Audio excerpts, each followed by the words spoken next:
I began by asking him whether he wanted to have a referendum on independence before next year's elections for the Parliament at Holyrood. Oh, yes, I would. I think we're a very interesting period just now. I mean, I think we're seeing the economic question, the financial question, the thing that's overhanging politics, and will do for the next decade anyway, coming into sync with the constitutional question. I think a lot of people who previously probably saw economic powers of the Parliament as quite a nice idea are now beginning to see it as a necessity, as not providing a full answer to fiscal austerity, because it can't, but provide an answer to part of that problem, which is to grow the Scottish economy faster. So I think this would be an excellent time to link the constitutional question with the economic circumstances that Scotland is in. Yeah, but what you seem to be hoping for before the election was that after the election, if Labour lost, that Labour might think, well, hang on a minute, Conservative government, you'd offered them already a question about full fiscal autonomy or some variant of it, as well as a question about independence. But you don't seem to have won them over to that, do you? No, I'm nothing if not flexible in this question. You have to be when you're a minority government. I mean, immediately after the Westminster election, I was trying to help construct an alternative coalition with Labour, Liberal and the SNP and others, which could have had a majority, because I thought that might help the constitutional question in Scotland. So, you know, obviously, if you're a minority government, you look for circumstances in which you might be able to persuade some of your opponents to come on side in order to allow the Scottish people to have a say in their own future. And that, clearly, there's a limited utility in bringing in something they're going to vote down. So you try to find the circumstances to give it a good chance. But you've got other opportunities, haven't you? I mean, look, there's been something of a kerfuffle over the remarks you made last week about independence not being where the game is at the moment. But whatever the who said what, the truth is that's true, isn't it? That's just not where it's at. And and if you just stick to campaigning for independence, you're not going to get anywhere. Well, the point I was making was about centres of gravity, and the point I was making was when I came into politics, the centre of gravity was for no change. Then it became an assembly, then it became a parliament, then a parliament with economic power, then Calmond, now it's post-Calmond fiscal responsibility. To me, that's the centre of gravity moving towards independence. And the point I was making was at each point along the road, more or less, certainly always under my leadership, the SNP said, yeah, we're campaigning for independence, but equally we'll campaign for what's good for Scotland. To get a parliament, to increase the powers of the parliament.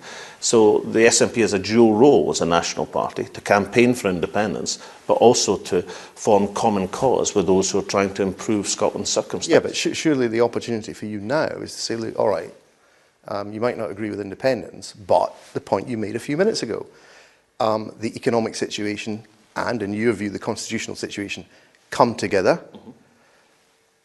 The obvious thing for you to do, given that we have a new coalition government, which has said it will implement the Calmond report, it's open to discussion about exactly what that means, is for you, the Scottish government, to be saying, well, we think there are problems with the Calmond report, here are our proposals for what should happen next, and to go to the government in London and say, look, we'll negotiate on it, but this is what we want. Well, I mean, what makes you think we're not doing that? I mean, that's exactly the process that's going on at the present moment. I mean, we've offered the government in London a critique of what's wrong, and it is serious with the Calmond financial proposal. I mean, anybody who examines it, it's not a question of politics, it's a question of arithmetic, incidentally.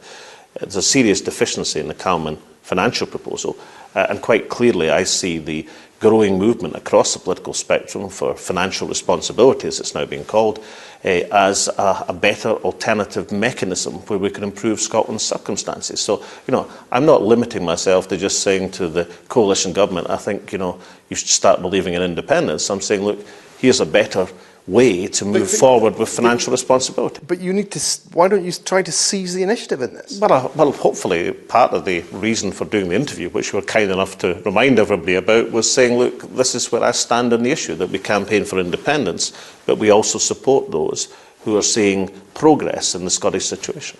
So, for example, would you be prepared to negotiate with the UK government even if you thought that you would get some form of fiscal autonomy, which takes care of some of the technical problems with the Calmond proposal, and let's not go there, but for example, didn't give you a share of North Sea oil revenue? Well, they are not technical problems. The Salmond Commission proposals could cost Scotland £800 million a year.